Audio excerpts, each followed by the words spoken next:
Bueno, bienvenidos sean todos. Muchísimas gracias por venir a este viernes 5 de mayo, que aquí en el IAM es Viernes de Ciencia. Yo soy Fernando Flores y esta vez, por parte de los estudiantes de física, me toca vengo a hablarles de los límites fundamentales del tiempo y del espacio. Es un tema que promete mucho, entonces más me vale empezar a hablar de él.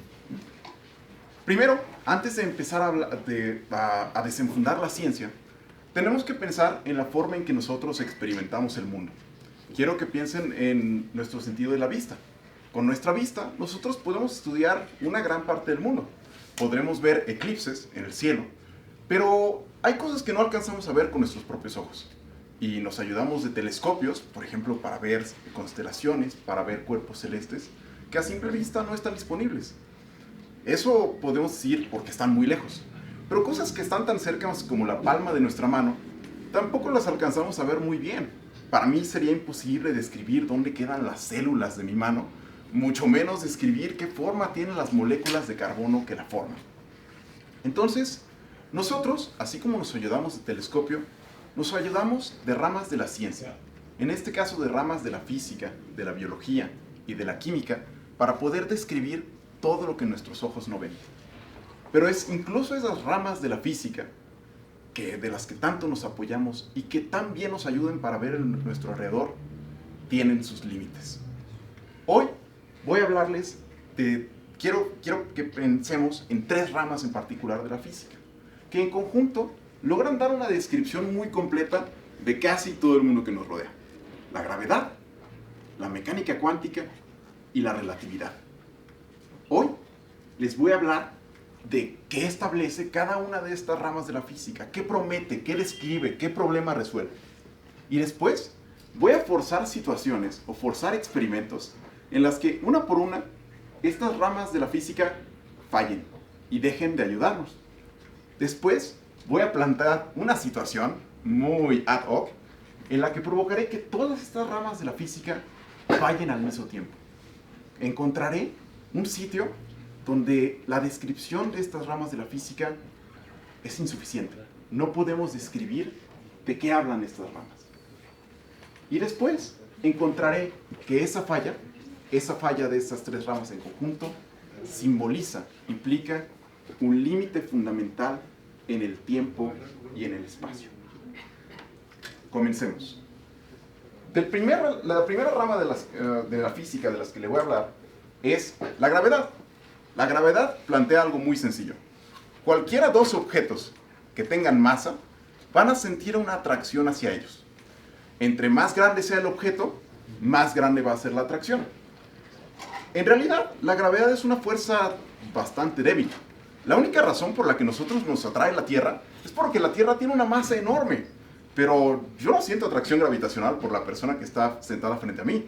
Quiero que vean a las personas junto a las que están sentadas y me digan si sienten atracción gravitacional, ¿no? Entonces, claramente es una fuerza bastante débil. No puedo atraer a una persona.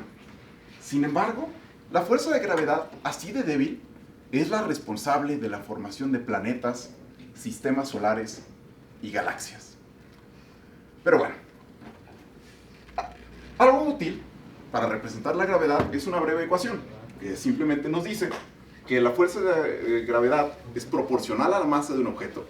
Es decir, que un objeto que tenga una masa más grande va a tener una mayor atracción gravitacional, y que es inversamente proporcional a la distancia. Es decir, que entre yo más lejos me sitúe de un objeto, más leve va a ser esta fuerza de atracción gravitacional.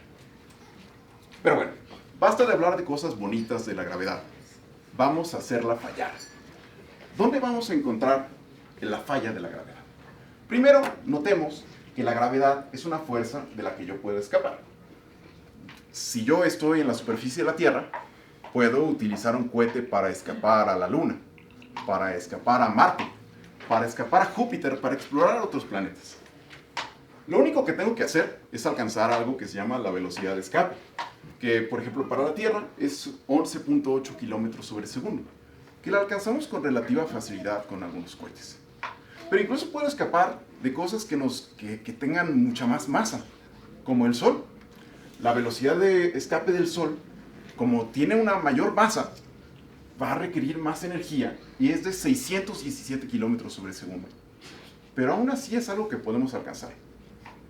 Por ejemplo, la sonda Voyager, las dos sondas Voyager alcanzaron su velocidad de escape y ahora tienen ruta de escape rumbo fuera del sistema solar y con vía extragaláctica.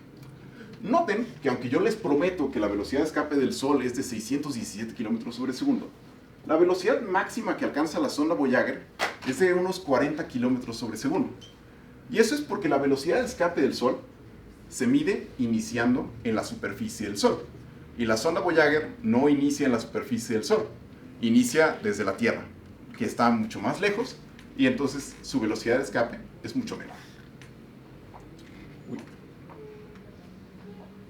Y nosotros podemos encontrar una ecuación, preguntándole a la fuerza de gravedad, le podemos preguntar cuál es la velocidad de escape. Y no vemos nada nuevo. Entre mayor masa, mayor será la velocidad de escape, y entre más lejos estemos, menor será la velocidad de escape. Ahora, yo puedo decir, bueno, puedo escapar de la Tierra, puedo escapar del Sol. ¿De qué no puedo escapar? Primero, de las cosas enormemente masivas, es más difícil escapar. Les voy a poner el ejemplo de una estrella masiva. Esta es una reconstrucción de la estrella Antares, una de las más grandes visibles en el cielo. La estrella Antares, les voy a proponer, yo tengo un cohete lo suficientemente enorme que me permite alcanzar la velocidad de escape y huir de ella, huir de su atracción gravitacional. Pero sucede algo muy curioso que le pasa a las estrellas, es que conforme comienzan a morir, comienzan a perder estabilidad estructural y empiezan a achicarse. Entonces, si recuerdo cómo se cierra esto, va a empezar a colapsar un poco, conservando su misma cantidad de masa. Entonces sucede que como disminuye la distancia al centro de la estrella, la fuerza de atracción gravitacional es mayor y ya no puede escapar con tanta facilidad. Voy a necesitar un cohete más grande. Entonces voy a utilizar mi cohete más grande y este ya me da la suficiente energía para escapar. Pero sucede que cuando tenemos estrellas tan grandes como Antares, pueden colapsar por completo a un punto muy pequeño. Y en ese punto sucede que la velocidad de escape se acerca a la velocidad de la luz. Es decir, que ni mi cohete grande, mi máxima potencia, va a permitirme escapar, porque yo necesitaré volar a la velocidad de la luz. Y nada puede ir más rápido que la luz. Aquí podríamos hacer un paréntesis y decir, no, pues Fernando, te estás complicando la vida. Simplemente agarra una nave espacial de Star Wars, que sí puede salir a la velocidad de la luz, y damos por terminada la plática. Pero eso sería algo anticlimático. Entonces, vamos a analizar con más cabeza este problema. ¿Qué ocurre cuando finalmente la atracción gravitacional de un objeto concentra tanta masa en un lugar tan compreso que su velocidad de escape es la velocidad de la luz? Cuando tenemos eso, tenemos un agujero negro, una región del espacio de la que nada puede escapar, de donde no podemos extraer información. Es un límite del espacio, porque recuerden que estamos buscando las regiones de las que yo no puedo extraer información. Y sucede que por más que yo utilice cualquier telescopio, cualquier instrumento, no puedo ver qué ocurre en un agujero negro. Puedo formular teorías que emite una radiación de Hawking, etcétera, etcétera, pero no voy a tener información concreta.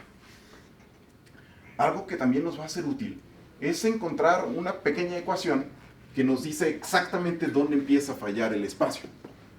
Sucede que la distancia a la que yo debo comprimir una masa dada para que forme un agujero negro se llama el radio de Schwarzschild. Perdonen por la pronunciación mocha, ¿no? Pero esta ecuación simplemente me dice que si yo tengo una masa m y quiero que la velocidad de escape de esa atracción gravitacional sea la velocidad de la luz, c, debo comprimirla a una distancia rs para que la velocidad de escape sea la velocidad de la luz. Y en ese momento tenemos el evento horizonte, que es el inicio de un agujero negro. Ahora, ya hicimos nuestra primer teoría física fallar.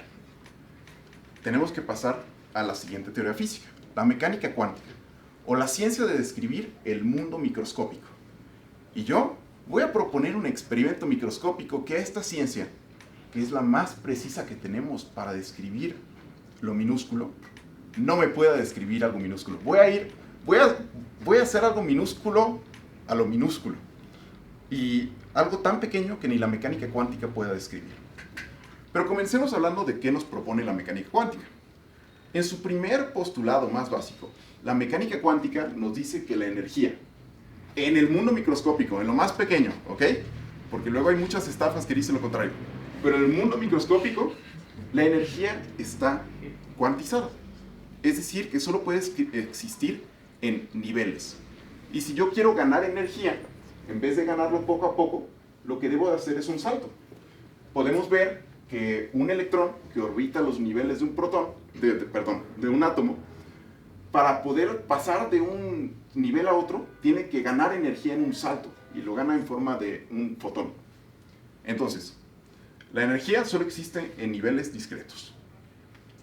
Avanzando un poco más de la teoría de la mecánica cuántica, nos propone algo de lo que es más conflictivo pensar, es más difícil imaginar, que nos dice que la posición y la velocidad de una partícula son observables incompatibles. ¿Qué significa esto? Que si yo tengo, eso es importante, que si yo tengo una partícula, cualesquiera, yo necesito hacer una serie de experimentos para medir su posición. Y si yo hago esa serie de experimentos para medir su posición en el mundo microscópico, la voy a alterar de tal forma que si después de haber medido su posición quiero medir su velocidad, no voy a obtener datos precisos. Voy a obtener una lista de opción múltiple de resultados casi infinita. Y viceversa. Eso es lo que nos dicen que sean incompatibles. Y significa que entre ellos existe una relación de incertidumbre, que es el principio de incertidumbre de Heisenberg. De seguro también han escuchado hablar de él. Entonces, ¿qué nos dice el principio de incertidumbre? Que cuando yo quiero medir la posición de una partícula, modifico su velocidad. Ahora, ya hablamos cosas bonitas de la mecánica cuántica, hagámosla fallar. Voy a forzar un experimento, que es que a dos electrones cualesquiera, quiero estudiar cómo se comportan conforme se acercan el uno al otro. Esta es una situación artificial, porque juntar dos cargas negativas, dos electrones, es como juntar dos imanes por los polos negativos, ¿no? Se van a tratar de repeler y ahí voy a estar yo queriéndolos forzar, porque a pesar de que existe una fuerza gravitacional entre ellos, recordemos que la gravedad es muy débil. Entonces, estas cosas se van a tener que repeler y voy a tener que poner mucho esfuerzo para acercarlas. Pero, ¿qué ocurre conforme las acercamos? Conforme las acercamos, yo estoy activamente modificando su distancia. Y eso va a provocar que perturbe su velocidad. Es algo muy difícil de ver, porque dos partículas estacionarias con velocidad modificada no hace mucho sentido. Pero eso es lo que ocurre. Estoy modificando su velocidad. Y cuando yo modifico la velocidad de un objeto, también modifico su energía. Entonces, tengo mi situación. Dos electrones, los estoy acercando, y mientras lo hago, estoy modificando la energía en el sistema y aumentándola, añadiéndola. Ahora, esto va a tener que reposar. Este experimento lo voy a tener que dejar aquí guardado un momento, porque tiene que entrar en escena la siguiente teoría física. Esa es la relatividad especial. De seguro conocen esta ecuación: E igual a mc al cuadrado. Aquí incluso es probable que alguien la tenga tatuada. ¿Qué dice E igual a mc al cuadrado, que la vemos hasta en el cereal o en la sopa de letras? Pues nos dice que existe una equivalencia entre la masa y la energía. La energía mc al cuadrado la podemos ver como la energía que yo requiero para crear esa masa. Es decir, la masa es esta cosa que está dispersa en el universo, y para ensamblarla, para juntarla, requiero una energía igual a mc al cuadrado. Por ejemplo, si yo quisiera crear la masa de un electrón, requiero juntar una energía igual a la masa del electrón por c al cuadrado, que es del orden de 10 a la menos 14 julios. Pero pues si yo levanto 1 kilogramo o 1 metro, ya tengo un julio. ¿Por qué no estoy creando electrones? ¿Por qué no estoy creando un montón de masa? Pues porque yo necesito tener las condiciones especiales, un escenario muy especial, para que esa masa comience a crearse. Y sucede que el experimento de los 2 electrones es el escenario ideal para que conforme aumente la energía del sistema, empiece a acumularse masa. Y eso va a provocar el fallo de mis teorías cuánticas. Entonces, continuamos con el experimento de los 2 electrones que estoy acercando. Conforme disminuimos la energía, la distancia, la energía va a crecer y va a provocar la acumulación de masa en el sistema. Y tenemos 2 ecuaciones, una por parte de la mecánica cuántica y otra por parte de la relatividad, que me dice que a cierta distancia dada, es decir, a la distancia que yo os concentre, voy a haber provocado la acumulación de cierta cantidad de masa. Por ejemplo, la distancia para crear la masa del electrón, que veíamos que era 10 a la menos 14 julios, es de alrededor de 10 a la menos 13 metros, que es más o menos el diámetro de un átomo. Entonces, cuando yo empiezo a juntar 2 electrones a la distancia del diámetro de un átomo, estoy creando que alrededor de este sistema empiecen a acercarse más cosas que juntan más en el sistema. Y si recordamos, ¿qué habla con la masa? Lo que habla con la masa es la gravedad. Entonces, tengo un sistema en donde voy a empezar a crear un bucle. Yo disminuyo la distancia, lo que aumenta la energía. Conforme aumenta la energía, aumenta la masa en el sistema. Y conforme aumenta la masa en el sistema, va a aumentar la fuerza gravitacional que existe entre estos 2 electrones. Y las mesas van a cambiar, se van a voltear. De estos 2 electrones estar repeliéndose enormemente, se van a empezar a atraer. Y todo va a llegar chocando en un límite, que es el límite de Planck. Conforme yo continúe acercando cada vez más y más y más mis 2 electrones, ya no voy a tener el sistema de 2 naranjas acercándose entre sí. Lo que voy a tener es una región del espacio en donde estoy acumulando masa, cada vez más masa, en una región cada vez más pequeña. Y si se fijan, esto es el mismo sistema de la estrella con masa que se comprime cada vez más. Y yo me debo de hacer la pregunta, ¿puedo juntar infinitamente estos 2 electrones? ¿Puedo continuar juntándolos cada vez más? ¿Puedo continuar estudiando el espacio tan pequeño como me plazca? Y la respuesta va a ser que no, que la naturaleza va a conspirar para imponer un límite fundamental a la región del espacio que yo puedo estudiar. La respuesta viene dada, primero, por la mecánica cuántica y la relatividad especial, que primero nos dicen que existe una distancia a la que si yo junto estos 2 electrones, crean cierta cantidad de masa. Y después la teoría de la gravedad nos dice que a cierta distancia, cierta masa concentrada, genera un agujero negro. Entonces, yo le puedo preguntar a estas 2 ecuaciones, ¿qué tan cerca tengo que juntar estos 2 electrones para juntar tal cantidad de masa en la región del espacio que ésta colapse y forme un agujero negro? Y la respuesta a esa pregunta es por lo que vinieron hoy a esta plática. Es el límite de Planck. Es el límite fundamental al espacio.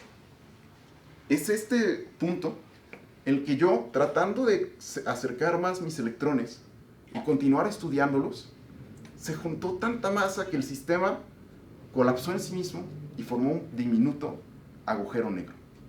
Ahora, debo de hacer énfasis en lo diminuto. Debo de ver esta ecuación y ver que esta distancia de Planck es del orden de 10 a la menos 35 metros. ¿Cuántos metros es eso? Es 0.35 ceros y después un 1. Es nada, es diminuto, es minúsculo, es imperceptible, no lo podría sentir jamás. De hecho, puedo calcular Estábamos hablando antes de agujeros negros, de estrellas enormes que se tienen que colapsar a unos kilómetros para provocar estos agujeros negros. Ya no estoy hablando de una de las estrellas más grandes de la galaxia.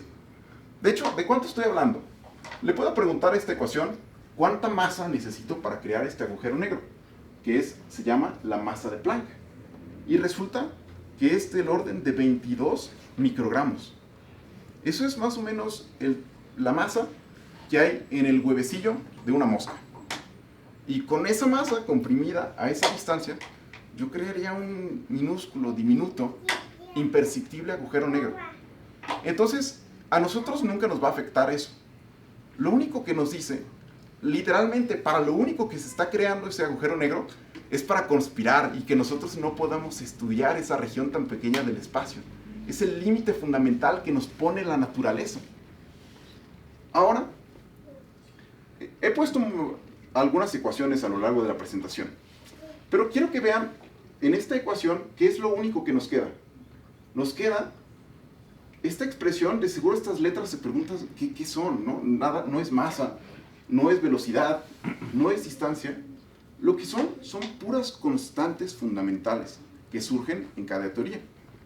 G es la constante de gravitación universal, que proviene de la fuerza de gravedad. Y H barra es la constante de Planck, que proviene de la mecánica cuántica. Y C es la velocidad de la luz, que proviene de la relatividad especial y del electromagnetismo. Entonces, todos estos, lo único que son constantes que nos hablan de la forma en que está construido nuestro universo. Si nuestro universo fuera ligeramente distinto, estas constantes tendrían otro valor y probablemente el límite de Planck sería algo completamente distinto. Pero dejemos las ecuaciones de lado y terminemos de ver el segundo límite, porque también les prometí un límite fundamental al tiempo. Bueno, yo conozco la distancia de Planck y yo voy a definir algo llamado el tiempo de Planck, que es simplemente el tiempo que tarda la velocidad de la luz en recorrer esta diminuta distancia de Planck. Y resulta que obtengo el tiempo de Planck, el límite fundamental al tiempo que yo puedo estudiar. Porque si yo estuviera estudiando este sistema de dos electrones increíblemente juntos, no puedo percibir el cambio de tiempo de un lado al otro. Es un límite fundamental al tiempo. Y es del orden de 10 a la menos 44 segundos. De nuevo, es 0.44 ceros y después un 1. ¿De qué me preocupa? ¿Para qué me estás hablando de esto, Fernando? Me lo vendes como si fuera el próximo apocalipsis, pero es algo diminuto, despreciable. Y en realidad lo es. Es simplemente un límite natural de qué tan pequeña escala en el tiempo podemos observar. Ahora, ¿para qué nos preocupa? En realidad, para nuestra vida cotidiana, este cambio en el tiempo es nada. Sin embargo, para aquellos que estudian el Big Bang, que es la ciencia que estudia cómo se formula el universo, surge un problema, porque el universo inicia en un punto increíblemente pequeño y se expande de forma increíblemente rápida. De hecho, de forma tan rápida que es muy importante saber cuál es la distancia entre dos partículas antes y después de un tiempo de Planck. Y en esa escala del tiempo no podemos estudiar. Y entonces surgen varios problemas. Y la gente que estudia cosmología tiene que lidiar con un problema que se llaman las fluctuaciones cuánticas, que nos dice que en un tiempo de Planck, en este 0,44 ceros a la izquierda, ¿qué ocurre? Que en ese minúsculo tiempo se genera toda la masa del universo. Esto es lo que está ocurriendo aquí en un espacio dado, en un espacio minúsculo, surgen fluctuaciones cuánticas que generan masa. O al menos así me lo explicó el profesor de métodos matemáticos que está sentado ahí al fondo. Pero, en realidad, aquí yo tengo que dejarlo. Porque lo único de lo que puedo estar seguro, lo único que sé es que no sé nada.